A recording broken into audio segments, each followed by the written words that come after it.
হৈছে মানে যে আমাৰ ভাৰতৰ প্ৰধানমন্ত্ৰী মাননীয় নৰেন্দ্ৰ মোদী ডাঙৰীয়াই কৃষকসকলক ভাৰ্চুৱেলি সম্বোধন কৰিব আৰু আজি আমাৰ ওদালগুৰি যে কৃষি বিজ্ঞান কেন্দ্ৰ আৰু ইয়াত ভাৰ্চুৱেলি যিটো প্ৰগ্ৰেম হ'ব তাত মই উপস্থিত আছোঁ আৰু আমাৰ DC বাইদেউকে ধৰি আমাৰ যি বিভাগীয় বিষয়াসকল ইয়াত উপস্থিত আছে আৰু প্ৰায় 25জনৰ অধিক মানে কৃষকক ইয়াত আমন্ত্ৰণ কৰিছে। তেওঁলোকে মুখ্য প্ৰধানমন্ত্ৰী মহোদয়ৰ যিটো ভাৰ্চুৱেল তেওঁৰ সম্বোধনখিনি তেওঁলোকৰ বিষয়ে কথাকে শুনিব আৰু লগত আৰু সদায় প্ৰধানমন্ত্ৰী মহোদয়ে আচলতে দেশবাসীক সম্বোধন কৰাই নহয়, সকলোকে প্ৰেৰণা দি আহিছে আৰু তেওঁ হাতে কামে লাগি যাতে এখন শ্ৰেষ্ঠ ভাৰত, আত্মনিৰ্ভৰশীল ভাৰত অসম গঢ় দিব পাৰে, তেওঁৰ সেইটোৱে উদ্দেশ্য।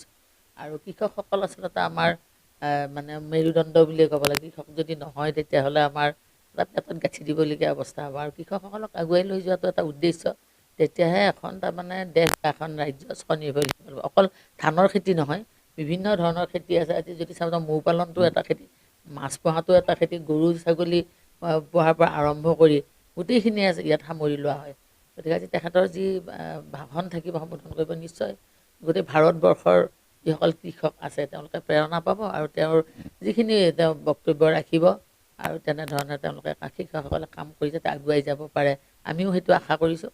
আৰু আমি আজি উপস্থিত থাকোঁ, তেওঁলোকৰ আমিও একেলগে প্ৰধানমন্ত্ৰী মহোদয়ৰ যিটো ভাৰ্চুৱেলি ভাষণ থাকিব সেইখিনি আমি শুনিম।